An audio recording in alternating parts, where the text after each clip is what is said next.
স্পেনের দক্ষিণাঞ্চলে দুটি যাত্রীবাহী ট্রেনের মুখোমুখি সংঘর্ষে নিহতের সংখ্যা বেড়ে ৩৯ জনে দাঁড়িয়েছে। এ ঘটনায় আহত হয়েছেন আরও বহু মানুষ। স্পেনের সিভিল গার্ড হতাহতের সর্বশেষ এই সংখ্যা নিশ্চিত করেছে।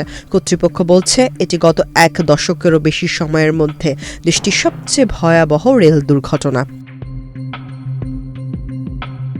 স্থানীয় সময় রোববার সন্ধ্যায় কর্ডোবা প্রদেশের আদামুচি এলাকায় দুর্ঘটনাটি ঘটে। মালাগা থেকে মাদ্রিদগামী একটি দ্রুতগামী ট্রেনের কয়েকটি বগি হঠাৎ লাইনচ্যুত হয়ে বিপরীত দিকে রেল লাইনে চলে যায়। ঠিক সেই সময় বিপরীত দিক থেকে আসা আরেকটি ট্রেনের সঙ্গে সেটির মুখোমুখি সংঘর্ষ হয়। ওদের স্বপ্ন পূরণে পাশে থাকতে পেরে আমরা গর্বিত। স্পেনের রেল নেটওয়ার্ক কর্তৃপক্ষ এডিআইএফ জানিয়েছে দুই ট্রেন মিলিয়ে প্রায় ৪০০ যাত্রী ও কর্মী ছিলেন।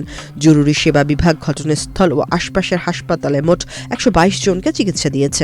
এর মধ্যে ৪৮ জন এখনও হাসপাতালে ভর্তি রয়েছেন। হাসপাতালে থাকা ব্যক্তিদের মধ্যে ৫ জন শিশু রয়েছে। গুরুতর আহত অবস্থায় ১১ জন প্রাপ্তবয়স্ক ও একজন শিশু নিবিড় পরিচর্যা কেন্দ্রে চিকিৎসাধীন রয়েছে। পরিবহন মন্ত্রী অস্কার পুয়েন্তে বলেছেন, নিহতের সংখ্যা এখনও চূড়ান্ত নয় এবং দুর্ঘটনার কারণ অনুসন্ধানে তদন্ত শুরু হয়েছে। তিনি ঘটনাটিকে অত্যন্ত অস্বাভাবিক বলে উল্লেখ করে বলেন, সরকারের সঙ্গে পরামর্শ করা সব রেল বিশেষজ্ঞই এই দুর্ঘটনায় চরমভাবে বিভ্রান্ত।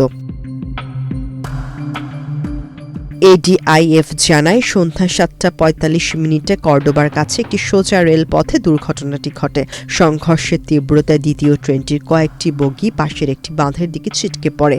নিহত ও আহতদের বেশিরভাগই দ্বিতীয় ট্রেনটির সামনের দিকের বগিতে ছিলেন বলে জানান পরিবহন মন্ত্রী। দুর্ঘটনায় জড়িত একটি ট্রেন ছিল ফ্রেচিয়া ১০০০ মডেলের, যা ঘন্টায় সর্বোচ্চ ৪০০ কিলোমিটার গতিতে চলতে সক্ষম। উদ্ধারকর্মীরা জানিয়েছেন, দুমড়ে মুচড়ে যাওয়া বগির ভেতরে আটকে পড়া যাত্রীদের উদ্ধার করা ছিল অত্যন্ত কঠিন ও ঝুঁকিপূর্ণ। দুর্ঘটনার পর মাদ্রিদ ও আন্দালুসিয়ার মধ্যে সব ধরনের রেল চলাচল বন্ধ করে দেওয়া হয়েছে। স্পেনের প্রধানমন্ত্রী পেদ্রো সানচেস একে দেশের জন্য গভীর বেদনার রাত বলে উল্লেখ করেছেন।